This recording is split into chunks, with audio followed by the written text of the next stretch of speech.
যে ছাত্ররা গাড়ি থেকে পড়ে গিয়ে চাকায় পড়ে গেছে, আহত হয়েছে, ওদেরকে চিনি আমি। ওরা স্কটিশ চার্চ কলেজে পড়াশোনা করছিল, একজন ফিজিক্সে আর একজন ফিলোসফি। পরপর দুটো সেমিস্টারের পরীক্ষা ফেল করেছে পড়াশোনা।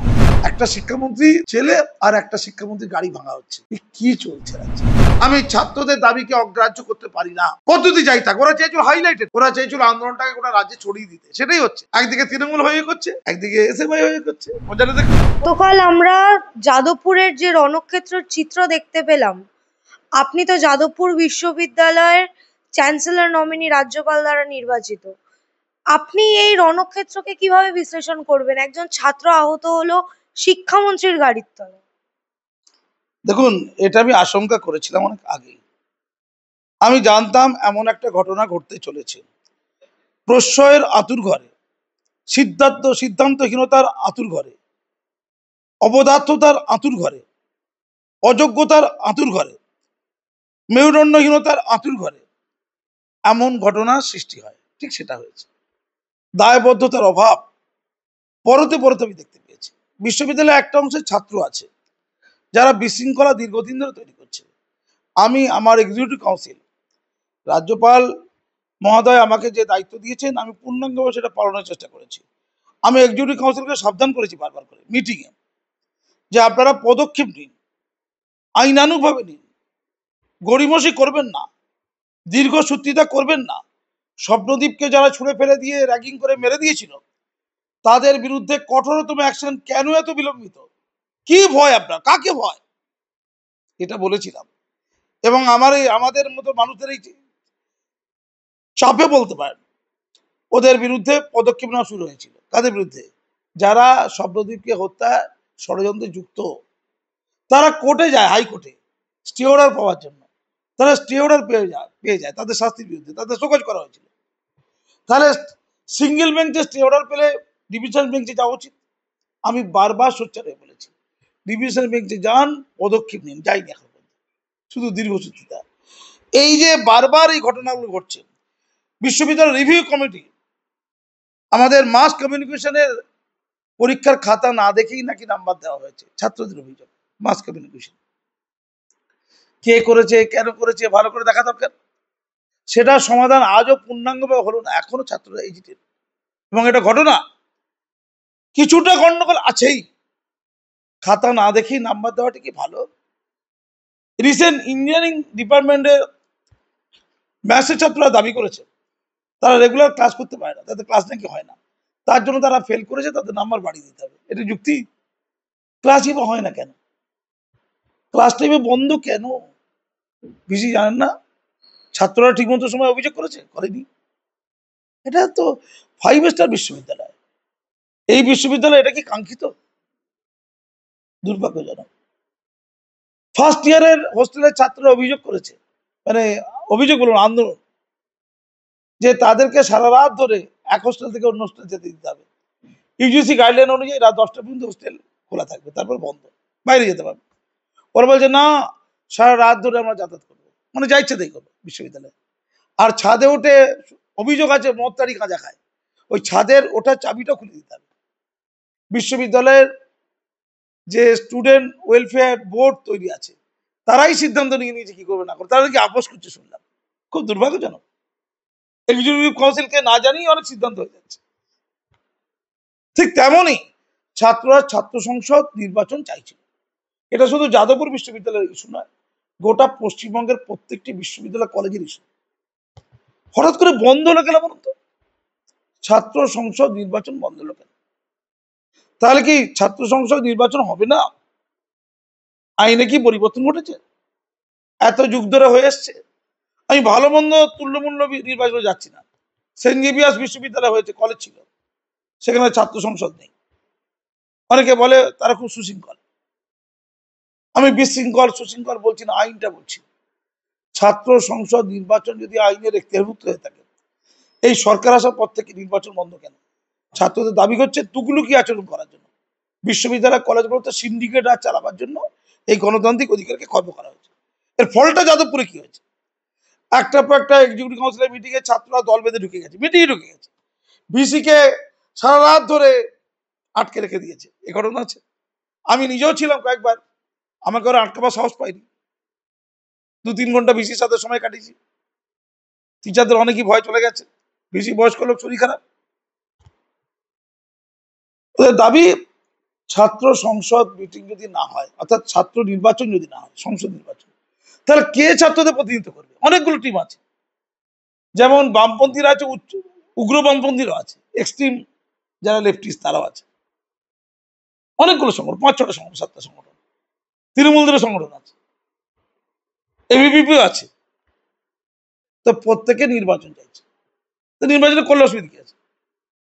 আমি ভাইস চ্যান্সেলরকে বা এক্সিকিউটিভ কাউন্সিলের মিটিংয়ে বলেছি, নির্বাচন পর্ব দ্রুত সমাধান করা হবে, নাহলে ছাত্ররা অশান্তি তৈরি করবে। ওদের ওটা পাওনা, ওদের ওটা দাবি, তার ন্যায্যতা আছে। যে দাবির ন্যায্যতা নেই তাকে মানবো না, পৃথিবী উল্টে গেলেও মানবো না। আর যে দাবির ন্যায্যতা আছে তাকে সংশয় করে দেবো, বিলম্ব করবো না। একটা ফ্যান খুলে পড়ে যাচ্ছে হোস্টেলে, সেটা তো তাড়াতাড়ি করতে হবে নাকি? টয়লেট থেকে, বাথরুম থেকে জল সব করে তলায় পড়ে যাচ্ছে মেয়েদের টয়লেটে, ছাত্রীদের হোস্টেলে, ঠিক করতে হবে না তাড়াতাড়ি? দীর্ঘসূত্রিতা, মানে যাদবপুর ইকুয়াল টু দীর্ঘসূত্রিতা। এই তারিখ পে তারিখ, ওটা আদালতের মতো আর কি, ছাত্রদের এজিটেশন বাড়ে। তো আমি বলেছিলাম এটা নিয়ে কিন্তু আগুন জ্বলবে বিশ্ববিদ্যালয়ে, সামলাতে পারবেন না স্যার। মিটিং এ ভিসি সাহেব বলেন যে আমরা রাজ্য সরকারকে চিঠি করেছি নির্বাচনের অনুকূলে, কিন্তু রাজ্য সরকার কোনো উত্তর দেয়নি। আমি বললাম, আমি বলেছি, কোনো প্রস্তাব দিয়েছিলাম, প্রতি সপ্তাহে একটা করে চিঠি পাঠান, রিমাইন্ডার পাঠান। কেন উত্তর দেবে না? কেন নির্বাচনটা হবে না? যদি নির্বাচন করার পন্থা উঠে গিয়ে থাকে দেশ থেকে, সমাজ থেকে, বলে দিক, আইনের কথা বলুক, আইন পাস করুক। আর যদি নির্বাচন দেওয়ার অধিকার থাকে, তাহলে সেই নির্বাচনটা হবে না কেন? এই নির্বাচন না হলে যারা নির্বাচন চায় তারা নির্বাচনের সুযোগ না পেলে, আমরা সবাই রাজা, আমাদেরই রাজা রাজত্বে, প্রত্যেকেই প্রতিনিধিত্বমূলক ভাবে ভিসি কে বা ইসি কে মিটিং এ দরখাস্ত দিচ্ছে, আবেদন নিবেদন করছে, তারা দেখা করতে চাইছে, তারা হল্লা করছে, হক কলরব করছে তারা। এটা কি শৃঙ্খলা? এটা তো দূর করতে হবে। ছাত্রদের প্রতিনিধি কে হবে? ছাত্র সংসদে নির্বাচিত যারা, তাদের প্রতিনিধিরা, তাই তো? এখানে সবাই প্রতিনিধি। এটা কি কোনো শৃঙ্খলা? এটা যাদবপুর বিশ্ববিদ্যালয়ের ক্ষেত্রে শুধু নয়, গোটা রাজ্যেই সমস্যা করছে। শাসক দলের যেখানে কঠিন বাঁধন আছে সেখানে হয়তো কিছু হচ্ছে না, কিন্তু যাদবপুরে তো বামপন্থীদের বাঁধন বিশাল, তারা তো শাসক নয়, তারা তো ছেড়ে কথা বলবে না, হচ্ছে তাই। এমত অবস্থায় আমি ভয় পাচ্ছিলাম চূড়ান্ত অশান্তি তৈরি যাতে না হয়। ওরা সুযোগ খুঁজছিল ছাত্ররা, যে ছাত্ররা গাড়ি থেকে পড়ে গিয়ে চাকায় পড়ে গেছে, আহত হয়েছে, ওরা, ওদেরকে চিনি আমি। ওরা স্কটিশ চার্চ কলেজে পড়াশোনা করছিল, একজন ফিজিক্সে আর একজন ফিলোসফিতে। পরপর 2টো সেমিস্টারের পরীক্ষা ফেল করেছে, পড়াশোনা করতে না, তারা যাদবপুরে যোগদান করেছে, তাদের কাজ করে যাচ্ছে। তারা তো পড়াশোনা করে ছাত্র না, বুঝতে পারে এটা, আমি তাদের ছোট করছি না, কিন্তু বাস্তব হচ্ছে এটা। বিশ্ববিদ্যালয়ের সুনির্দিষ্ট কিছু উশৃঙ্খল ছাত্র আছে, তাদেরকে বিশ্ববিদ্যালয়তে রাস্ট্রিকেট করা হবে না কেন? উত্তর দিন, তাড়িয়ে দেওয়া হবে। যদি সুনির্দিষ্ট অভিযোগ পাওয়া যায়, দেখা যায় যদি কয়েকজন ছাত্র সবাইকে উত্তেজিত করছে, তাদেরকে নির্দিষ্ট করে তাদের বিরুদ্ধে পদক্ষেপ নেওয়া দরকার ছিল। ওরা গতকালটা করলো কি? ওরা দেখলো ওয়েব কুপার মিটিং, রাজ্য স্তরের মিটিং, সেটা কোথাও হচ্ছে যাদবপুরের ওই মুক্ত মঞ্চে হচ্ছে। সেই মুক্ত মঞ্চে কিছুদিন আগে আমি ইনভেস্টিগেশন করতে গিয়ে, আমি ওদের মনিটরিং কমিটির চেয়ারম্যান বিশ্ববিদ্যালয়ের, দেখলাম ছাত্ররা সব ওই ছাদের মাথায় বসে আছে, ওই লোহার উপর দাঁড়িয়ে সব ওই করছে, কেউ দেখাননি। তো সেই মুক্ত মঞ্চে কদিন আগে মিটিং হলো, ওখানে কনভোকেশন হয়েছিল, সেখানে রাজ্যপাল আসেনি। সেই নিয়ে একটা হুল্লোড় হলো কদিন আগে, রাজ্যপাল কেন আসেনি? কনভোকেশনে মানপত্র দেয় রাজ্যপাল, তিনি এলেন না, আমি গিয়েছিলাম রাজ্যপালের প্রতিনিধি। এটা কেচ্ছা হলো কলেজটাকে, বিশ্ববিদ্যালয়। আমি জানতাম শিক্ষামন্ত্রী যদি আসেন, শিক্ষামন্ত্রী সহ করে যায়নি, উনি ওয়েব কুপার সভাপতি হিসেবে গিয়েছিলেন, কিন্তু তিনি তো শিক্ষামন্ত্রী, তো বাস্তব। ফলস্বরূপ সেখানে একটা এজিটেশন করবে। আমার কাছে খবর আছে 1 সপ্তাহ আগে থেকে ছাত্ররা বলে দিয়েছিল যে বিশ্ববিদ্যালয়ে এমন একটা এজিটেশন হবে। কোন দিনে? গতকালকে ওয়েব কুপার সম্মেলনের দিনে শিক্ষামন্ত্রী এলে, তাহলে পদক্ষেপ নেওয়া দরকার ছিল, সিকিউরিটি অনেক বাড়ানো দরকার ছিল, লোকাল থানাকে ইনফর্ম করা দরকার ছিল, পুলিশ যদি ভেতরে নাও আসে গেটের কাছে বসে থাকা দরকার ছিল। আমার কাছে খবর আছে 5 নম্বর গেটে সিসিটিভি ক্যামেরা, সেটা কি মুক্ত আছে? আমাকে খবর আছে ওটা ভেঙে দেওয়া হয়েছিল বা বন্ধ করে দেওয়া হয়েছিল। ছাত্ররা দাবি করছে বা ভেঙেও দিচ্ছে অনেকে সিসিটিভি ক্যামেরা। যে ছাত্ররা সিসিটিভি ক্যামেরা ভেঙে দিচ্ছে, মানে তাদের প্রধান লক্ষ্য অরাজকতা তৈরি করা। তাদেরকে আগে অ্যারেস্ট করা দরকার ছিল। কেন পুলিশ ঢুকবে না তাতে? যদি ল অ্যান্ড অর্ডার বিশ্ববিদ্যালয়ের ভেতরে ব্রেক হয়, বিশ্ববিদ্যালয় কর্তৃপক্ষ সেটা যদি কন্ট্রোল করতে না পারে, পুলিশ ঢুকবে না কেন? কে বলেছে এটা কি পদ্ধতি? আমি ছাত্রদের বলেছি, তোমরা তোমাদের ন্যায্য দাবি আদায় করতে এসো, আমরা দ্রুততার সাথে করবো, কিন্তু কোনো অন্যায্য দাবি বিশৃঙ্খলতা দেখিয়ে বেশি রাস্ফোরণ করে এখানে দেখাতে আসবে না। দুর্ভাগ্য, আমরা অ্যাডমিনিস্ট্রেশনে স্ট্রং হতে পারিনি। আমি বারবার ভিসিকে বলেছি যে আপনি ভয় পাবেন না, আপনি কান দিয়ে দেখবেন না, চোখ দিয়ে দেখুন, আর নিজের চোখ দিয়ে দেখবেন, অন্যের চোখ দিয়ে দেখবেন না। ওখানে কেউ কেউ আছে দিনে তৃণমূল, রাত্রে এসে বাম। দিনে তৃণমূল, রাত্রে বাম, মিসগাইডেড, ছেলে খেলা। ওরা আবেদন নিবেদন দিতে এসেছিল শিক্ষামন্ত্রীকে, অর্থাৎ ওয়েবকুটার প্রেসিডেন্ট, ওয়েবকুটার প্রেসিডেন্ট হিসেবে না, শিক্ষামন্ত্রী হিসেবে। উনি কিন্তু ওই দিনের শিক্ষামন্ত্রী হিসেবে যাননি, কিন্তু সেই অঙ্কটা কে কষবে? এসএফআই এর আবেদন নাকি গ্রহণ করা হয়েছিল, বাকিদের আবেদন গ্রহণ করা হয়নি। কারণ বাকিরা কি তুচ্ছ? চরম বামপন্থী যারা, তাদের আবেদন নাকি গ্রহণ করা হয়নি, তাই তো তারা আন্দোলন করতে শুরু করে। আমি যতটুকু জেনেছি, পরবর্তীকালে সেই আন্দোলনে এসএফআই ছেলেরা যোগদান করে, নির্বাচন চাই, নির্বাচন চাই, নির্বাচন চাই। তো ওরা তো চাইবে এই মুহূর্তে মিডিয়ার সামনে, বারবার বলে তো কিছু হচ্ছে না, আর বিকাশ ভবনে গেলে মেরে লাঠি পেটে করে তাড়িয়ে দেবে। তাই বিশ্ববিদ্যালয়ের অন্তরেই, অভ্যন্তরেই একটা এজিটেশন তৈরি করি, যাতে করে গোটা রাজ্যে চর্চা হয়। চর্চা হতে গেলে কি করতে হবে? খাঁজ ভাঙতে হবে শিক্ষামন্ত্রী। অত্যন্ত অন্যায়, শিক্ষামন্ত্রীর খাঁজ ভাঙা যায় না। অধ্যাপকদের কাউকে কাউকে হেনস্থা করা হয়েছে, ওটাও করা যায় না। কোনো ছাত্র শিক্ষকদেরকে মারধর করতে পারে না, হেনস্থা করতে পারে না। এটা একটা অপকালচার। এই কালচারটা যাদবপুরে আজকে নেই, আগে থেকেই আছে। ভিসিকে সারা রাত ধরে গ্রেপ্তার করে রেখে দিয়ে আটকে রেখে দিয়েছে, অসুস্থ বয়স্ক মানুষ। এটা কি হতে পারে? চলছে, এটা ওখানকার কালচার। আমি বলেছিলাম এই কালচারটা বরদাস্ত করেন কেন? বিশ্ববিদ্যালয় অনেকে আমাকে বলেছে এটাই পরম্পরা। আমি খারাপ পরম্পরা, এটা ম্যাল প্র্যাকটিস, এটা বন্ধ করুন। এটা ময়ূর আঁকা থাকবে, এটা ক্ষতি করবে। শোনেনি কথা নাকি? এটাই চলবে, আমরা সবাই রাজা, আমাদেরই রাজা। তো স্বাভাবিক কারণে তার গাড়ি ভাঙচুর হয়েছিল। যখন গাড়ি ভাঙচুর হচ্ছিল, তখন সিকিউরিটিটা বাড়ানো দরকার ছিল। যখন শিক্ষামন্ত্রী আসবে জানে যখন ছাত্ররা এজিটেশন করবে, উত্তেজনা সৃষ্টি করবে, এটা কিন্তু বিশ্ববিদ্যালয় জানে। আমি জানি না, যখন জানতাম বিশ্ববিদ্যালয় জানা উচিত, আমি জানলাম করতে তাহলে। তখন বিশ্ববিদ্যালয়ের নিরাপত্তারক্ষী প্রায় সৎখানে, অন্তত 50-60 জন নিরাপত্তারক্ষী থাকা দরকার ছিল। এই সময় গুনে দেখুন কজন ছিল, কেন ছিল না? যদি নিরাপত্তারক্ষী যথেষ্ট না হয়, তাহলে শিক্ষামন্ত্রী যখন আছে ভেতরে, যখন এজিটেশন হয়ে এরকম রক্তক্ষয়ী কিছু ঘটনা ঘটতে পারে, আমি বুঝতে পেরেছি ঘটতে পারে, বিশ্ববিদ্যালয় এতগুলো লোক বুঝতে পারেনি, যারা মাতব্বর, সকল মাতব্বর। আমি বারবার ভিসিকে চিঠি করেছি, আমি রাজ্যপাল মহোদয়কে চিঠি করেছি যে এই বিশৃঙ্খলা চলতে পারে না। একটা বিশৃঙ্খলা, একটা সিদ্ধান্তহীনতা, একটা মেরুনহীনতা বিশ্ববিদ্যালয় থেকে চাই। আজকে যদি নিরাপত্তা বেশি থাকতো, তাহলে প্রোটেকশন দিয়ে গাড়িটা বের করা যেত। গাড়িটা বের করার সময় পুলিশ ডাকতে পারতো, পুলিশ ঘেরাটপ করে স্কট করে গাড়িটাকে বের করতে পারতো। না হলো না, ছাত্ররা গাড়ির বনেট উঠে গেল, ভাঙচুর করলো। কেউ বলছে বনেট থেকে পড়ে গেছে ছেলেটি, ও স্কটিশ চার্চ কলেজে পড়তো, ও ফিজিক্স অনার্সের ছাত্র, 2টো সেমিস্টার ফেল, সে গেছে যাদবপুরে। খোঁজা দরকার কোন ছাত্র কি ব্যাকগ্রাউন্ড, বিশ্ববিদ্যালয়ে জানতে হবে। কাজী মাসুম আক্তার জেনে যাচ্ছে, বিশ্ববিদ্যালয়ে জানতে পারে কেন? কারণটা কি? ও জীবনে তোয়াক্কা করে ছেলেটা, গাড়ির চাকা তো মারাও যেতে পারতো। ছেলেটি মারা গেলে আজকে শিক্ষামন্ত্রীর মর্যাদা কোথায় যেত? রক্তাক্ত। আমার কাছে অধ্যাপকদের মর্যাদাও যেমন আছে, ছাত্রদের নিরাপত্তাও তেমন আছে, শিক্ষামন্ত্রীর গুরুত্ব তেমন আছে।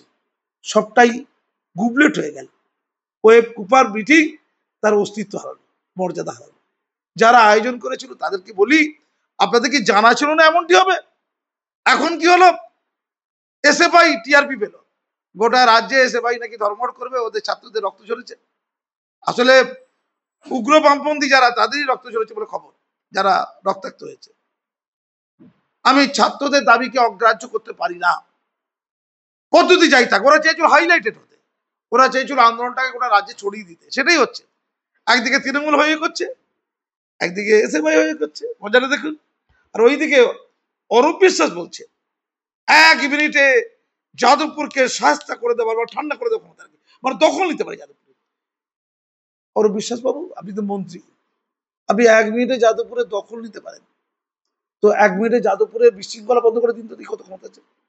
দীর্ঘদিনের বিশৃঙ্খলা, এই যে অব্যবস্থা, এই যে ভাঙচুর, যাদবপুরের আপনি ঠিক করে দিন না, কত ক্ষমতা আছে দেখি।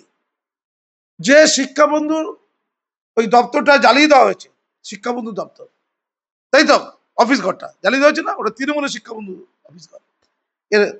এই যে জ্বলে গেল, আমি মনিটরিং কমিটির চেয়ারম্যান, ওখানে খরচপাতি কি হচ্ছে সব দেখি।